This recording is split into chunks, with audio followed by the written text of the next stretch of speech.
आज हम लोग क्लास 10 चैप्टर फर्स्ट इलेक्ट्रिसिटी पे आज हम लोग क्लास करेंगे। ये क्लासेस बहुत सीबीएसई और बिहार बोर्ड दोनों के लिए है। ये क्लासेस कैडमिक दरभंगा के वेबसाइट पे अवेलेबल हो जाएगा, ऑनलाइन चैनल पे अवेलेबल है। आप सभी से रिक्वेस्ट है कि पूरे क्लास को अच्छे से करें अपने बेहतर प्रिपरेशन के लिए फॉर 2025 एग्जामिनेशन। आज का चैप्टर फर्स्ट इलेक्ट्रिसिटी है, जिसमें कि हम लोग सबसे पहले इलेक्ट्रिसिटी होता क्या है इस चीज को समझेंगे। Electricity, the source of electricity is a charge. आप सबसे पहले आप लोग चार्ज को समझिए। चार्ज कोई भी एटम, आप लोगों ने पढ़ा होगा कि atom is made up of three fundamental constituents unit, that is called electron, proton and neutron, जिसमें कि प्रोटॉन और न्यूट्रॉन जो होता है वो न्यूक्लियस के अंदर होता है और इलेक्ट्रॉन अपने ऑर्बिट्स और सब ऑर्बिट्स में रोटेट कर रहे होते हैं, चारों ओर घूम रहे होते हैं according to modern atomic model. हम लोगों जो मॉडर्न एटॉमिक मॉडल जो पढ़े हैं केमिस्ट्री में, उसका ये कहना है कि इलेक्ट्रॉन किसी भी एटम के न्यूक्लियस के चारों ओर, एटम के ये न्यूक्लियस हो गया, न्यूक्लियस में प्रोटॉन है और न्यूट्रॉन है और इलेक्ट्रॉन चारों ओर घूम रहा होता है। अगर हम किसी भी प्रोसेस के थ्रू अगर इस इलेक्ट्रॉन को यहां से मूव करवा दे, मतलब चार्ज का फ्लो हो जाता है। तो चार्ज होता क्या है? तो charge fundamental units of matter है, फंडामेंटल यूनिट्स ऑफ एटम है जो कि चार्ज है। अब charge fundamental unit of an atom is called a charge. Charge का डेफिनेशन हो गया फंडामेंटल यूनिट। इसलिए मैं फंडामेंटल यूनिट्स बता रहा है क्योंकि एटम तीन कॉन्स्टिट्यूएंट्स यूनिट से, इलेक्ट्रॉन, प्रोटॉन और न्यूट्रॉन से बना होता है। यह इसका सब एटॉमिक पार्टिकल्स के नाम से भी हम लोग इसको जानते हैं। अब यूनिट ऑफ चार्ज की बात की जाए तो unit of charge is coulomb. Coulomb नाम के एक साइंटिस्ट थे, उन्होंने इस चार्ज के बारे में खोज किया और उन्होंने इस चार्ज का यूनिट को कूलम बताया। अब इसके बाद it is represented by capital C. Coulomb को हम लोग कैपिटल सी से रिप्रेजेंट करते हैं। तो इसीलिए कहा गया, मैंने आपको क्या बताया कि चार्ज जब फ्लो हो जाएगा, चार्ज जब अपने इलेक्ट्रॉन जब फ्लो हो जाएगा, प्रोटॉन और न्यूट्रॉन में कोई चेंजेस नहीं कर सकते क्योंकि एटम का स्टेबिलिटी उसके न्यूक्लियस की स्टेबिलिटी से होती है। अगर हम लोग न्यूक्लियस में कोई छेड़छाड़ कर देते तो एटम का एग्जिस्टेंस ही समाप्त हो सकता है। इसीलिए अगर चार्ज का फ्लो होगा तो वो इलेक्ट्रॉन का ही फ्लो होना है। तो flow of the unit of charge आता है, समझिए, the flow of charge particles is called electricity. Charge particles का मूव होना, अपने जगह से उसका मूव होना ही इलेक्ट्रिसिटी कहलाता है। The flow of charge occur due to potential difference. अब हम लोग ऐसे मन में क्वेश्चन आता है कि अगर वायरिंग हुआ है, सारा कुछ कंप्लीट है, बट उसमें हर मैटर एटम इलेक्ट्रॉन, प्रोटॉन और न्यूट्रॉन से बना है, बट वायरिंग करने के बाद हम लोग उसको वायर कंडक्टिंग वायर से ऐड कर दिए, बल्ब से ऐड कर दिए, स्विच से ऐड कर दिए। एक सिंपल सर्किट डायग्राम में जितने भी कंपोनेंट है सारे से हम लोगों ने उसको कनेक्ट कर रखा, बट इलेक्ट्रिसिटी फ्लो नहीं हुआ। इसका मतलब इलेक्ट्रॉन, प्रोटॉन, न्यूट्रॉन से वह कंडक्टर भी बना है, बट इलेक्ट्रॉन को वह फ्लो नहीं करवाया। तो इलेक्ट्रॉन को फ्लो करवाने के लिए हम लोगों को बाहर से वर्क डन करने की आवश्यकता पड़ती है और वो काम पोटेंशियल डिफरेंस के द्वारा किया जाता है। तो अभी तक हम लोगों ने क्या पढ़ा कि सोर्स ऑफ इलेक्ट्रिसिटी चार्ज है, चार्ज का फ्लो होना ही इलेक्ट्रिसिटी कहलाता है। यूनिट ऑफ चार्ज कूलम्स है, इसको हम लोग सी से, कैपिटल सी से रिप्रेजेंट करते हैं। Flow of charge particles is called electricity. Flow of charge particles को ही इलेक्ट्रिसिटी कहा जाता है। The flow of charge occur due to potential difference। अब ये फ्लो ऑफ चार्ज क्यों होते हैं? तो पोटेंशियल डिफरेंस में बदलाव की वजह से, पोटेंशियल डिफरेंस जब ज्यादा और कम होते हैं, इस कंडीशन में हायर पोटेंशियल से लोअर पोटेंशियल की ओर चार्ज मूव करना शुरू कर देता है। अब यहाँ पे टर्म आया पोटेंशियल डिफरेंस। पोटेंशियल डिफरेंस को अगर सेपरेटली हम लोग करें तो पहले पोटेंशियल को समझेंगे, फिर डिफरेंस को समझेंगे और देखेंगे कैसे पोटेंशियल डिफरेंस की वजह से फ्लो ऑफ चार्ज अकर होता है कंडक्टर में। यहाँ पे आ जाए, work done in bringing a unit charge from infinity to that point in an electric circuit called electric potential. Charge को जब हम लोग इनफाइनाइट से ला करके और इलेक्ट्रिक फील्ड में लाने का जो काम करते हैं, इसको इलेक्ट्रिक पोटेंशियल कहते हैं। पोटेंशियल एंड डिफरेंस और फ्लो ऑफ चार्ज। अभी तक हम लोगों ने समझा कि जब तक उसको, पोटेंशियल का मतलब होता है क्षमता, जब तक चार्ज को हम लोग क्षमता नहीं देंगे कि वह फ्लो कर पाए, तब तक इलेक्ट्रिसिटी फ्लो नहीं हो सकता है, करंट फ्लो नहीं हो सकता है। तो पोटेंशियल क्या होता है, क्षमता क्या होता है? Work done in bringing a unit charge from infinity to that point in an electric circuit called electric potential. वह जो काम करते हैं, मान लेते हैं कि ये एक इलेक्ट्रिक पोटेंशियल है, यहाँ पे एक सर्किट है, सॉरी यहाँ पे ये ए पॉइंट है और ये एक बी पॉइंट है, यहाँ पे एक प्लस यूनिट चार्ज है। इसको हम लोगों ने यहां से उठाकर यहां पर लाने का काम करना है, इसी चार्ज को यहां से उठाकर यहां पर भी लाने का काम करना है। और यही जो काम करना पड़ता है इंफिनिटी से चार्ज को फील्ड में लाने का, इसी को हम लोग इलेक्ट्रिक पोटेंशियल कहते हैं। अब the unit of electric potential is volt. Electric potential का यूनिट वोल्ट कहलाता है। अकॉर्डिंग टू डिफिनीशन के अनुसार V बराबर W/Q। मतलब आप लोगों ने देखा कि वर्क डन और पर यूनिट चार्ज, मतलब volt potential difference V equals W/Q होगा, where W is work done, Q is charge। अब देखा जाए यूनिट ऑफ पोटेंशियल क्या होगा, तो यूनिट ऑफ पोटेंशियल चूंकि according to formula V equals W/Q, तो unit of potential equals unit of work done divided by unit of charge. Unit of work done is joule and unit of charge is coulomb, और joule per coulomb को ही हम लोग volt कहते हैं। यहां से आपके एग्जाम में आने वाले क्वेश्चंस हो सकते हैं। Question define 1 joule. 1 जूल को आपको डिफाइन करना होगा, बहुत आसान है समझना। यहां से 1 जूल को आप लोग देखेंगे 1 जूल ये कब होगा, जब 1 वोल्ट ये कब पोटेंशियल होगा, जब अप्लाइड पोटेंशियल 1 वोल्ट तब होगा जब वर्क डन 1 जूल हो जाए और कूलम 1 कूलम हो जाए, चार्ज 1 कूलम हो जाए। चूंकि हम लोगों ने देखा है कि V बराबर W/Q में V को 1 वोल्ट कब होगा, जब वर्क डन 1 जूल होगा और चार्ज 1 कूलम होगा, तो अप्लाइड पोटेंशियल 1 वोल्ट हो जाएगा। तो यहां से डिफिनेशन आ जाएगा, if 1 joule of work is done in bringing a 1 coulomb of charge from infinity to that point is called 1 volt। Sorry यहाँ पे 1 जूल नहीं 1 वोल्ट होगा, 1 वोल्ट। डिफाइन 1 वोल्ट का डिफिनेशन क्या होगा, if 1 joule of work is done in bringing a 1 coulomb of charge, then the potential is 1 volt। Write down definition, if 1 joule of work is done in bringing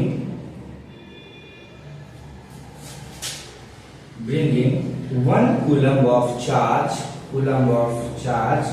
then applied potential is 1 volt। यहां से आप लोग के exam में 2-3 1 volt 1 ओम 1 ampere इस तरीके का question आप लोग को देखने को मिलेगा एक नंबर में। इफ अगर 1 जूल वर्क डन किया जाए 1 कूलम ऑफ चार्ज को लाने में, तो अप्लाइड पोटेंशियल क्या हो जाएगा, 1 वोल्ट हो जाएगा। अब हम लोग पोटेंशियल डिफरेंस को समझेंगे कि पोटेंशियल डिफरेंस कैसे होगा। पोटेंशियल डिफरेंस क्या होता है, इस चीज को हम लोग समझते हैं। मान लेते हैं कि एक सर्किट में हमारा ये पॉइंट है A और ये दूसरा पॉइंट है B और एक चार्ज है Q। इसको हम लोग को इंफिनिटी से एक पॉइंट पे लाना है। अभी भी मैंने पढ़ा है कि वर्क डन जब करते हैं इंफिनिटी से चार्ज को किसी भी सर्किट में पॉइंट पे लाने को, इसी को हम लोग पोटेंशियल कहते हैं। तो मान लेते हैं इस Q चार्ज को A पॉइंट पे लाने के लिए हम लोग को अप्लाइड पोटेंशियल वर्क डन जो होगा वो होगा आपका WA। इसी चार्ज को B पॉइंट पे ले जाने में मैंने वर्क डन जो किया वो WB वर्क डन किया, ठीक। और अगर पोटेंशियल डिफरेंस की बात की जाए, electric potential at point A की बात की जाए, potential at point A equals WA/Q। It means that VA equals WA/Q। Potential at point B equals WB/Q। अब पोटेंशियल डिफरेंस का मतलब होता है अंतर, और याद रखना कि अंतर जो होता है वो हम लोग final potential minus initial potential करते हैं। कभी भी हायर पोटेंशियल से लोअर पोटेंशियल को सब्ट्रैक्ट किया जाता है। अगर मान लें कि VB ग्रेटर देन VA है, इस कंडीशन में VB minus VA equals WB by Q minus WA by Q, और यही जो VB माइनस VA है यही है पोटेंशियल डिफरेंस। यही क्या है? Potential difference V equals WB minus WA by Q। अब आप लोग ही बताएं कि अगर वर्क डन में से वर्क डन को सब्ट्रैक्ट किया जाए तो वह कोई वर्क डन ही होगा, है ना। अगर मान ले कि 2 kg potato minus 1 kg potato करें तो हम लोग को 1 kg पोटैटो ही मिलेगा। पोटैटो इसी तरीके से अगर WB माइनस WA करें तो वह कोई W होगा और बाई Q, तो V equals W by Q। हम लोग को यहां से ये भी फॉर्मूला आता हुआ दिख रहा है। तो अब हम लोग समझे कि जब ही पोटेंशियल में अंतर होगा किसी भी सर्किट में, जब पोटेंशियल में अंतर होगा तभी चार्ज फ्लो करेगा। इसलिए मैंने जो पहले जो बताया था कि potential difference electric current flow of electric current आकर ड्यू टू पोटेंशियल डिफरेंस, इसी वजह से यही इसका डेरिवेशन है कि पोटेंशियल डिफरेंस में अंतर होगा तभी चार्ज फ्लो हो पाएंगे। यहां से आप लोग को 3 फॉर्मूला आता हुआ दिख रहा है। फॉर्मूला क्या क्या होगा? V equals W by Q, this implies that W बराबर VQ, मतलब work done equals potential difference into charge and Q बराबर W बाई V। ये 3 फॉर्मूला आप लोग याद रखेंगे न्यूमेरिकल बनाने के लिए, बहुत इंपॉर्टेंट फॉर्मूला है। यही रहा आपका पोटेंशियल डिफरेंस की बात। अब देखें कि यहाँ पे हम लोगों ने निकाला W इक्वल्स VQ, ये जो वर्क डन है आप लोगों ने क्लास 9 में पढ़ा होगा। आप काम कितना कर सकते हो? जितना आपके पास एनर्जी होगी। मींस सीधा मतलब हो सकता है कि work done equals energy consume. इसीलिए आप लोगों ने देखा होगा कि वर्क डन का भी यूनिट जूल होता है और एनर्जी कंज्यूम या फिर एनर्जी का भी यूनिट जूल ही होता है, क्योंकि वर्क डन काम कितना करोगे जितना आपके पास एनर्जी होगा काम उतना ही होगा। इसलिए यूनिट ऑफ वर्क डन और यूनिट ऑफ एनर्जी कंज्यूम दोनों का यूनिट जूल होता है। अब हम लोगों ने इलेक्ट्रिक पोटेंशियल को डिफिनेशन देख लिया। अब इलेक्ट्रिक पोटेंशियल डिफरेंस की बात की जाए तो पोटेंशियल डिफरेंस का डिफिनेशन लिख लें। पोटेंशियल डिफरेंस का डिफिनेशन अगर लिखा जाए तो क्या लिख सकते हैं? Work done in bringing a unit charge from one point to another point, one point to another point within the circuit.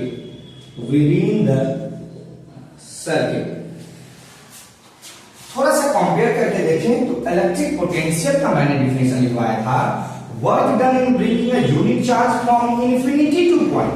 कहीं बाहर से इलेक्ट्रिक फील्ड में लाएंगे तो इलेक्ट्रिक पोटेंशियल होगा, लेकिन फील्ड में ही जब एक जगह से दूसरे जगह तक चार्ज को मूव करवाने के लिए जो वर्क डन किया जाता है पर यूनिट चार्ज पे, इसी को इलेक्ट्रिक पोटेंशियल डिफरेंस कहते हैं। सेम इसका भी यूनिट, चूंकि पोटेंशियल का अंतर है तो पोटेंशियल का यूनिट अगर वोल्ट था तो पोटेंशियल डिफरेंस का भी यूनिट क्या हो जाएगा? वोल्ट हो जाएगा। एक और टर्म आप लोग को समझना है, इलेक्ट्रिक पोटेंशियल एनर्जी। अब यहां पे हम इलेक्ट्रिक पोटेंशियल एनर्जी एक टॉपिक लिखते हैं, electric potential energy. Electric potential energy,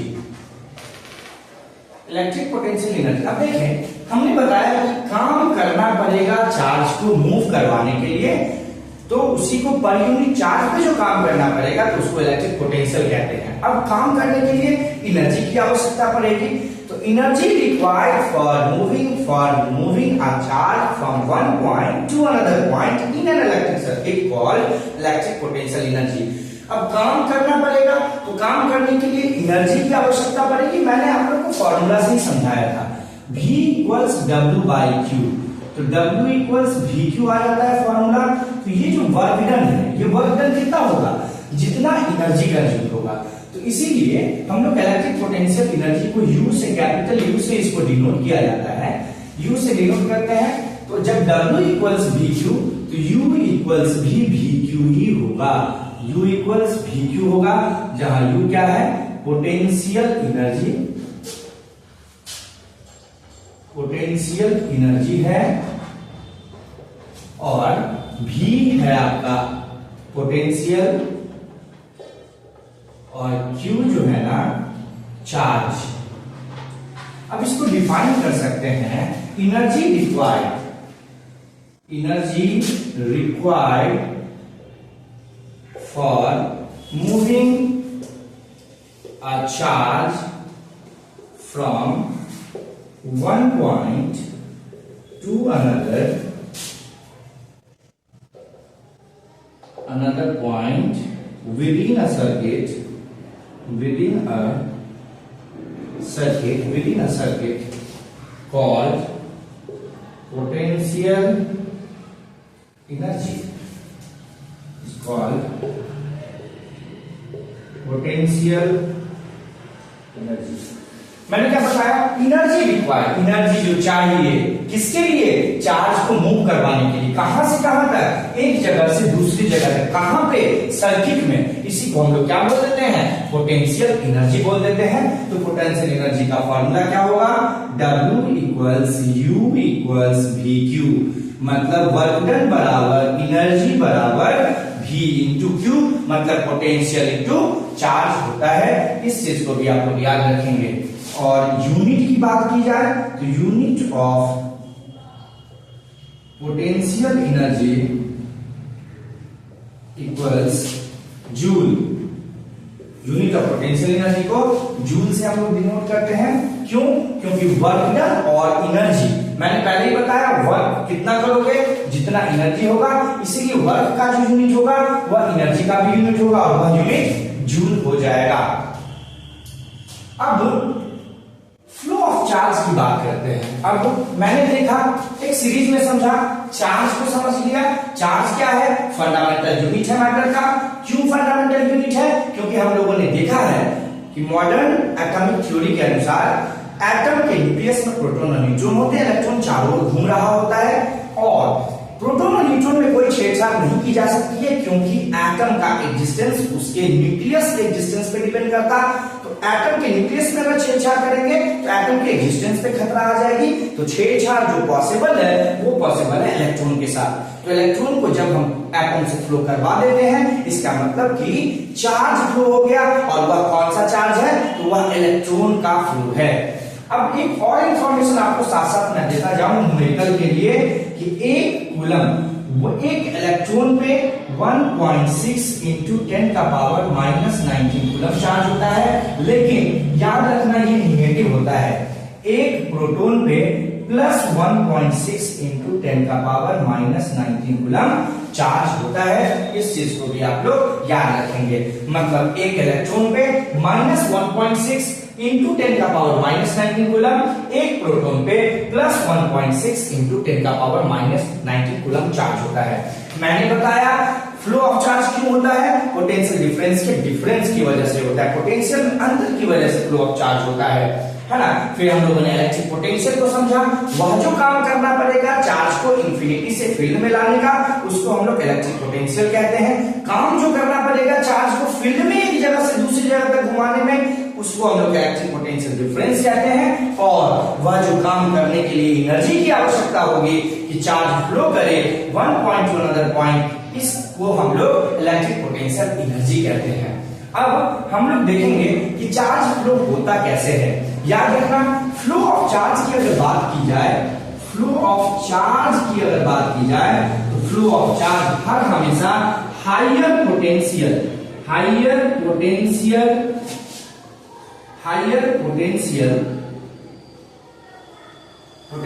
to lower potential. इसको आप ऐसे समझ सकते हो, अगर पानी को हाई एल्टीट्यूड से गिराया जाए, पानी हर हमेशा हाई एल्टीट्यूड से लो एल्टीट्यूड की ओर फ्लो करता है। ठीक उसी तरीके से चार्ज हायर पोटेंशियल से लोअर पोटेंशियल की ओर मूव करता है। तो डायरेक्शन ऑफ चार्ज क्या होगा, फ्लो ऑफ चार्ज क्या होगा, higher potential to lower potential flow of charge होता है। अब हम लोग अगर सिंपल सर्किट डायग्राम की बात की जाए तो सिंपल सर्किट डायग्राम में हम लोगों ने देखते हैं, हम लोग सिंपल सर्किट डायग्राम को ऑब्जर्व किया जाए तो उसमें वायर होते हैं, बल्ब होते हैं, स्विच होता है और सेल और बैटरी होता है। सेल और बैटरी से अगर कंडक्टिंग वायर को स्विच को ऑन कर दिया जाए, बल्ब लगा दिया जाए तो वहां पे बल्ब को ग्लो होता हुआ हम लोग देखते हैं और बल्ब का ग्लो होना सीधा सीधा बताता है कि करंट फ्लो हो रहा है। मैंने आपको पहले बताया कि करंट का फ्लो होना मतलब चार्ज का फ्लो होना, और वो किसके वजह से होता है? अप्लाइड पोटेंशियल की वजह से होता है। तो सिंपल सर्किट डायग्राम में अप्लाइड पोटेंशियल के रूप में सेल या बैटरी काम करते हैं। सबसे सिंपल सेल और बैटरी। सेल क्या है? एक ऐसा डिवाइस है कि हम लोग को सर्किट में अप्लाइड पोटेंशियल हम लोग को देने का काम करता है। समझ में आया? और बैटरी क्या है? कॉम्बिनेशन ऑफ टू और more cell is called a battery. सबसे सिंपल इक्विपमेंट, सबसे सिंपल डिवाइस जो कि हम लोग को पोटेंशियल देने का काम करता है सर्किट में, वह है सेल, और combination of cell is called battery. तो याद रखेंगे, पोटेंशियल देने का काम सबसे सिंपल सर्किट डायग्राम में वो करता है सेल और बैटरी। सेल सिंगल यूनिट होते हैं, battery is the combination of two और मोर सेल। आपको मैं बता दूं सेल को डिफाइन अगर की जाए तो सेल क्या है? It is a simple device, it is a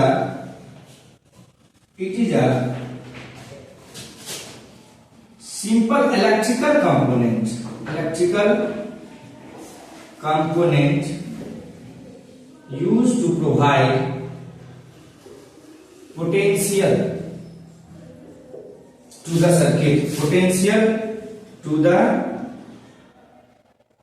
circuit, एक सिंपल इलेक्ट्रिकल कंपोनेंट है जो हम लोग को पोटेंशियल देने का काम सर्किट में करता है। इसका सिंबल देख लें।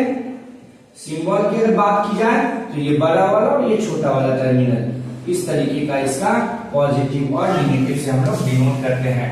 और बैटरी क्या है? The combination of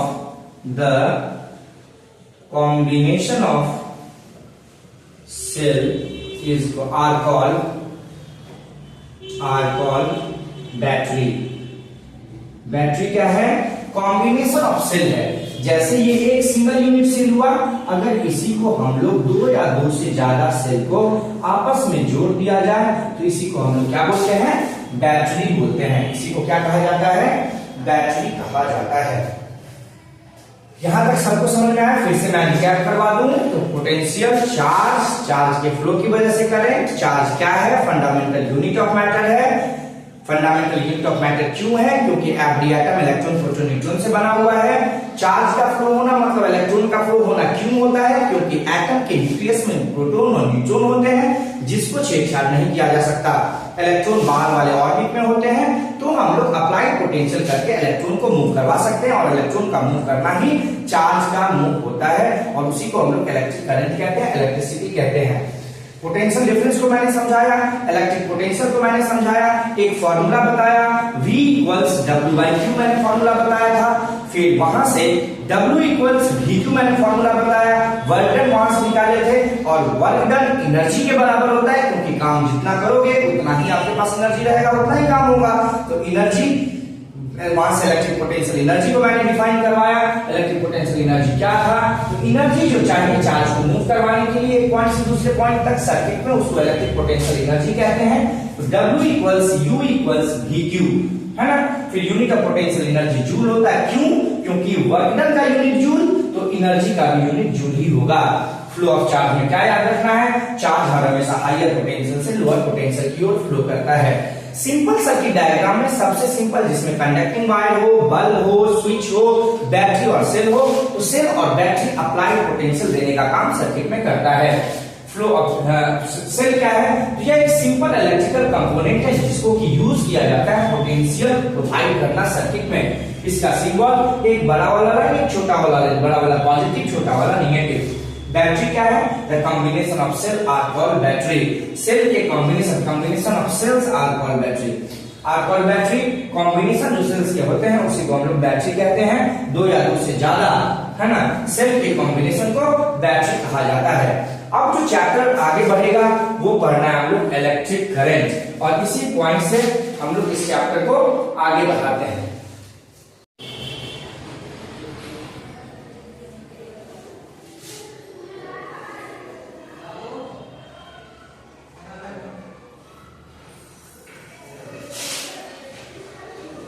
The flow of charge मतलब इलेक्ट्रॉन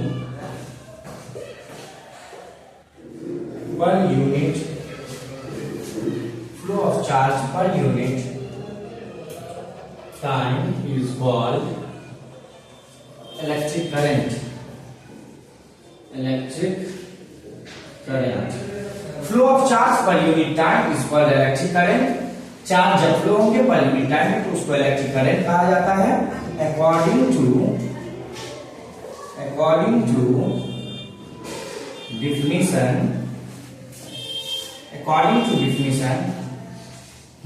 इससे पहले it is denoted by I, it is denoted by capital I. According to definition I equals Q by T. According to definition, I equals Q by T, मतलब electric current equals charge by time. According to definition, अगर इसका unit देखा जाए तो unit of current की बात की जाए तो unit of current is equal to unit of charge by unit of time.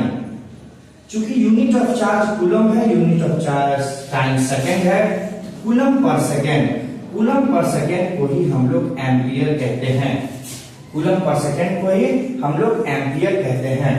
तो unit of electric current is ampere है। यूनिट ऑफ इलेक्ट्रिक करंट क्या होगा? तो unit of electric current is ampere होगा, एम्पियर होगा। अब यहां से आपको क्वेश्चन जो एग्जाम में पूछे जाने वाले होंगे वो पूछा जाएगा डिफाइन 1 एम्पियर, डिफाइन 1 एम्पियर को कैसे डिफाइन करेंगे? अकॉर्डिंग टू डिफिनीशन मैंने देखा है formula I equals Q by T. तो आप सिंपली सोचेंगे I 1 एम्पियर कब होगा? जब चार्ज 1 कूलम हो और टाइम 1 सेकेंड हो। जब चार्ज 1 कूलम हो, टाइम 1 सेकेंड हो तो करंट 1 एम्पियर होगा। इसी को हम लोग अगर लैंग्वेज में लिख दें, if 1 coulomb of charge is flowing through the conductor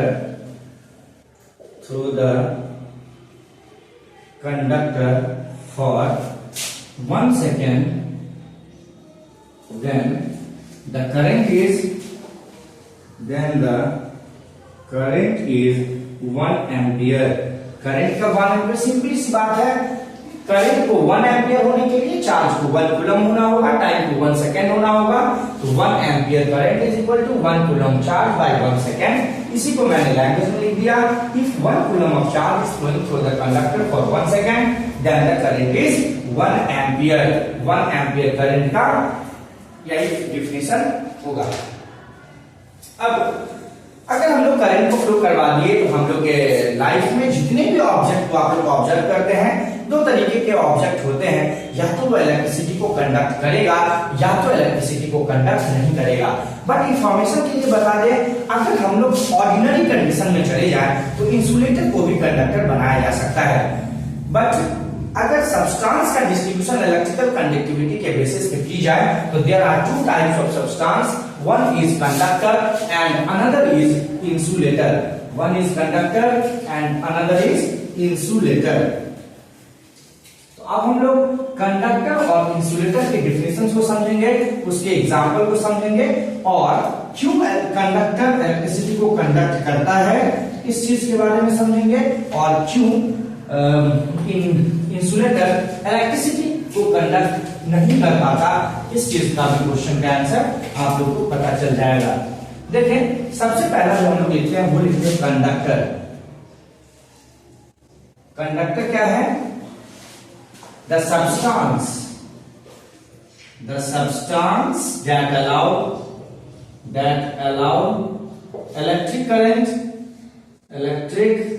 current to pass, the substance that allow electric current to pass through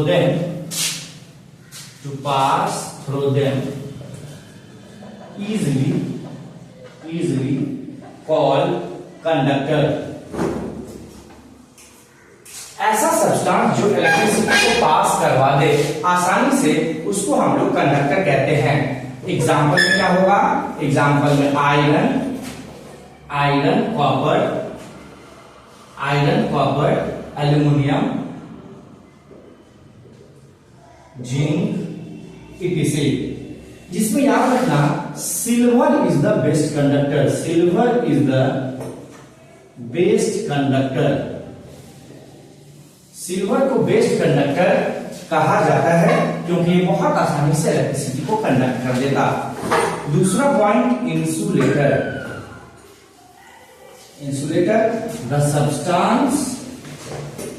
the substance that do not allow electric current to pass through them easily called insulator। क्या समझे? ऐसा substance जो कि electric current को नहीं allow करे पास होने से खुद से, उसको हम लोग इंसुलेटर कहते हैं। Example rubber, plastic, dry would. अब आप लोग के लिए मैंने क्वेश्चन डाल दिया कि ड्राई वुड अगर इंसुलेटर है तो why wet wood is a good conductor of electricity. Right on question, why moist or wet wood is good conductor of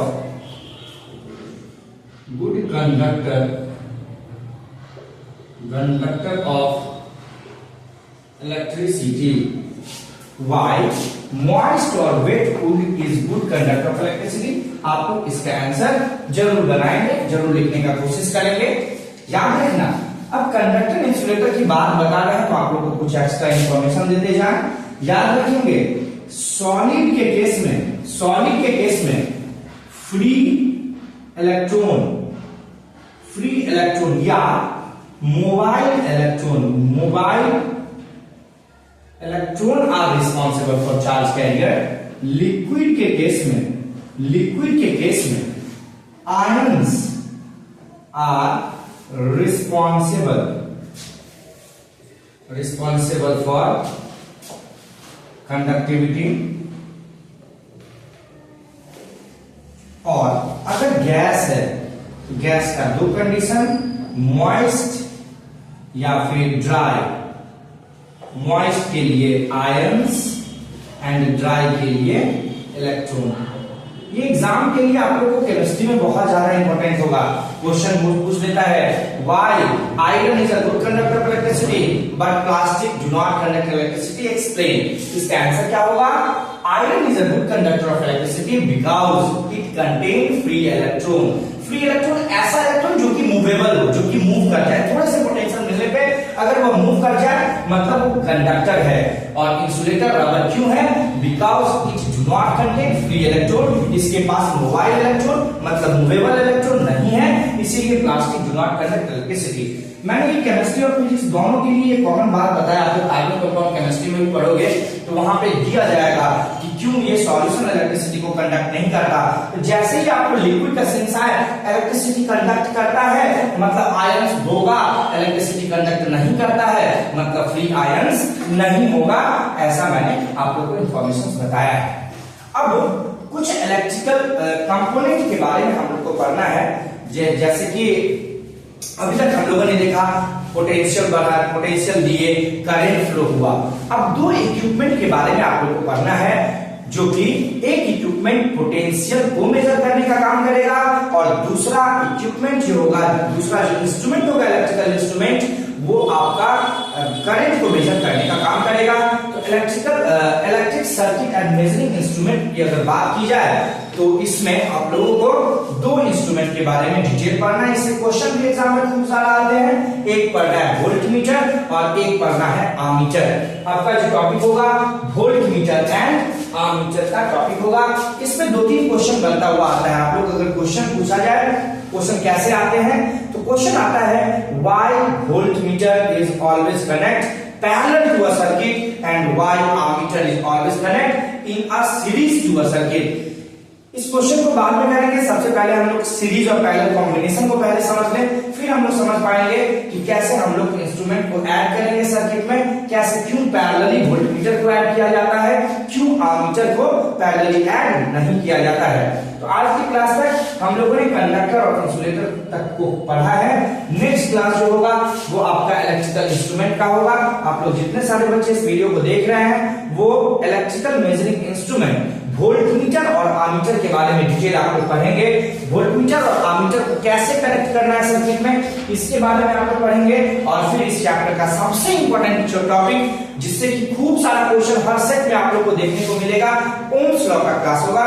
next video का आप लोग वेट करेंगे। नेक्स्ट वीडियो में ओम्स लॉ की classes आपको डिटेल इंफॉर्मेशन के साथ, और इस क्लास के लास्ट में जितने भी प्रीवियस ईयर के क्वेश्चंस है इस चैप्टर से पूछे जाते हैं, इस सारा डिस्कस मैंने आप लोग के सामने डिस्कस करूंगा। आपको मैं बता दूं तो ये जो क्लासेस है ये आप लोग को कैरियर मेकर के ऑनलाइन साइट पे आप लोग को अवेलेबल है। आप लोग वहां पे क्लासेस देख सकते हैं, और हमारे यहाँ ऑफलाइन और ऑनलाइन दोनों क्लासेस अवेलेबल हैं। वीडियोस आपको यूट्यूब पे भी मिल जाएंगे, हमारे इंस्टाग्राम चैनल पे भी आपको शॉर्ट वीडियोस मिल जाएंगे। और साथ में जो ऑफलाइन के बच्चे हैं यहाँ पे 5 to 10 CBSE and Bihar board के ऑल सब्जेक्ट के अलग अलग टीचरों के द्वारा पढ़ाई करवाई जाती है कैरियर मेकर इंस्टीट्यूट दरभंगा में। जितने भी हमारी टीम है, इसमें बात करूं तो मैं खुद कुणाल कुमार झा फिजिक्स, केमिस्ट्री और मैथमेटिक्स का क्लास लेता हूं। हमारे पास सोशल स्टडीज के टीचर मनीष सर, जो कि 2 बार प्रीलिम्स यूपीएससी क्रैक किए हुए हैं, उनके पास खासा एक्सपीरियंस है सोशल स्टडीज के फील्ड में, वो आप लोग का सोशल स्टडीज का क्लास लेंगे। साथ ही साथ इंग्लिश के हमारे निहाल सर हैं, जो कि बहुत अच्छे इंग्लिश कम्युनिकेशन और उनका जो रीडिंग और राइटिंग स्किल है, बच्चों को समझाने का तरीका बहुत फार बेटर है, जो आप लोग को क्लियर कंसेप्ट के साथ बेहतर लिटरेचर के सेंस और अच्छे फीलिंग से पढ़ाते हैं लिटरेचर। इसके बाद अगर बात की जाए बायो की, तो बायो की जो मिस है हमारी वो निमत मिस है, वो बहुत यंग और अभी कहा जाए तो वो अभी खुद ही प्रिपरेशन कर रहे हैं, तो वो बेहतर ढंग से सिलेबस को भी समझ रहे हैं और वो नीट की प्रिपरेशन कर रही है। तो मैंने जो जितने भी टीम को रखा है, काफी यंग टीम है, बहुत एनर्जेटिक टीम है और पूरे इन्फ्लुएंस के साथ क्लास को कंडक्ट करते हैं। मेरा जो मेन उद्देश्य है बच्चे और गार्जियन के बीच में ट्रांसपेरेंसी रखना, वो रिजल्ट के पॉइंट ऑफ व्यू से। अगर बच्चे मेरे यहाँ इन्वॉल्व होते हैं तो मैं बच्चे का मंथली बेसिस पे, वीकली बेसिस पे टेस्ट लेके उसको असेसमेंट करके और फिर गार्जियन को फर्दर रिपोर्ट सबमिट करते हैं, जिससे कि गार्जियन को पता हो कि हमारे बच्चे कितने प्रोग्रेस कर पा रहे हैं, कितने समय में कितना प्रोग्रेस उन्होंने करा है। और इस तरीके से अगर हम लोग कंटिन्यू बेसिस पे पेशेंसफुली अगर हम लोग बच्चे पे काम करें तो बेहतर रिजल्ट होगी। इससे आपका भी बेहतर होगा और हमारा भी बेहतर होगा। तो एक बार जरूर आप कैरियर मेकर इंस्टीट्यूट ज्वाइन करें, कैरियर मेकर इंस्टीट्यूट की डेमो क्लास को कंडक्ट करें। और साथ ही साथ जो बच्चे दूर के हैं, जो नहीं डेमो क्लास कर सकते, जो ऑफलाइन बैच नहीं ज्वाइन कर सकते, वो कंटिन्यू हमारे यूट्यूब चैनल से जुड़े रहें, सो दैट कि आपका जो भी नोटिफिकेशन आएगा, जो भी एग्जामिनेशन के प्रिपरेशन के लिए वीडियो आएगा, वो आपके लिए बेनिफिशियल हो। हमारे मेहनत से, हमारे लगन से पढ़ाया हुआ मैटर आपके एग्जाम में बहुत फर्दर रिजल्ट लाने में बहुत अहम योगदान देगा। तो आप लोग से रिक्वेस्ट है इस वीडियो को ज्यादा से ज्यादा शेयर करेंगे, ज्यादा से ज्यादा बच्चों तक इस वीडियो को पहुंचे, जिससे कि आपके साथ साथ सबका भला हो सके और हम लोग एक अच्छा रिजल्ट 2025 में अचीव कर सके। बहुत बहुत धन्यवाद।